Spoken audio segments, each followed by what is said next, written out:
Ayan, may lulutuin tayo dito guys, gulay. Meron tayong sasabawang gulay. So, ayan, meron tayo dito. May okra, patola. Ayan, may malunggay. So, ito po yung ating ricado, kamatis, may bawang, tanlad, sili, seasoning, sibuyas, at may kaunti pa po akong hibe. So, ito na lang po yung aking gagawing pampalasa.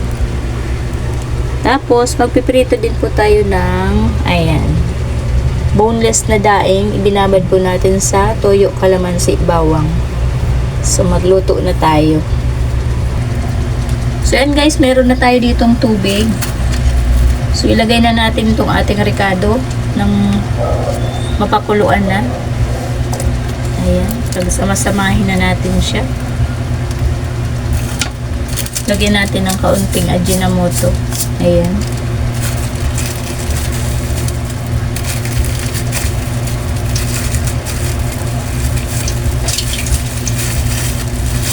Lagyan natin to hipon na tuyo, pampalasa. Pakukuloyin lang natin siya dito. Mga ulam po ng matataas ang kolesterol, ayan, ganyan lang, para wala siyang mantika. So, dito po, nagpapainit na rin tayo ng mantika sa kabila at piprituhin natin yung ating bangus. So, ayan, yung sa kabila natin guys na kawali, mainit na yung mantika. Lagay na natin tong ating bangus.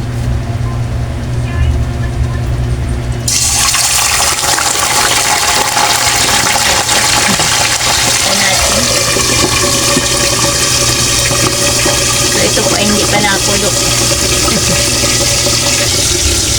So, ayan, kumulo na siya guys. So, hindi ko pa po siya inaasin. So, ilagay na natin itong, unahin natin yung okra.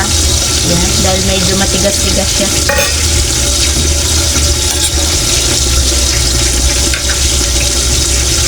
Lagyan natin ng paminta.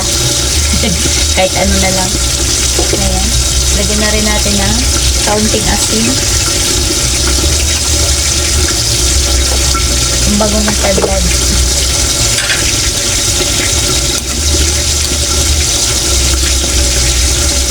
Ayan. Lagyan na natin itong patola.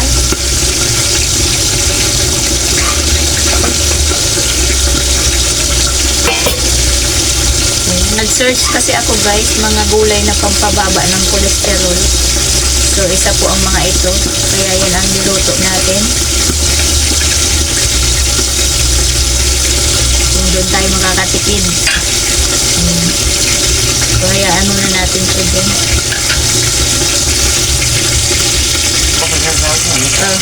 Ayan guys, okay na siya. Luto na yung ating patola. Ayan, tinimplahan na natin. Okay na. Ilagay na natin itong malunggay. Yan, dumikit kasi hinugasan ko siya.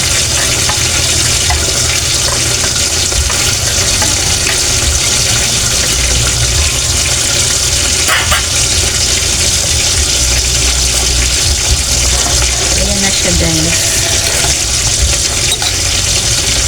Sakto lang siya dito sa ating pritong bangus partner para may kaunti tayong pansabaw sa kanin. Ayan.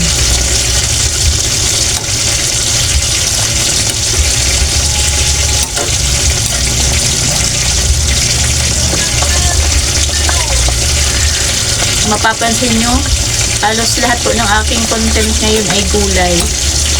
Dahil kailangan po yung ating, may kasama po tayo ditong mataas ang kolesterol. So, kailangan niya po ay mga gulay-gulay. Bawal po muna tayo sa mga mamantikang pagkain.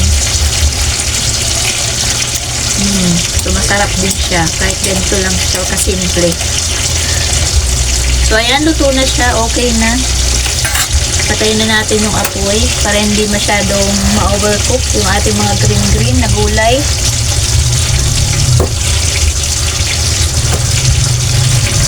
Baliktarin natin tong ating pritong bangus.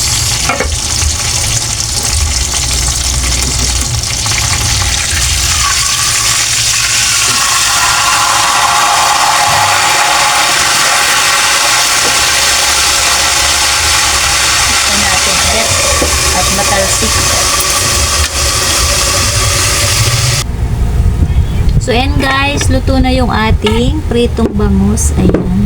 So, luto na rin tong ating gulay. Kainan na. Ayan, yung ating sinabawang gulay. Sinabawang laswa. So, ang sahog lang po ay hibe. Pero masarap siya, guys. Ayan. May music pa yung ating katabi. So, ayan. Okay na siya. So, hanggang dito na lang po ulit. Maraming salamat.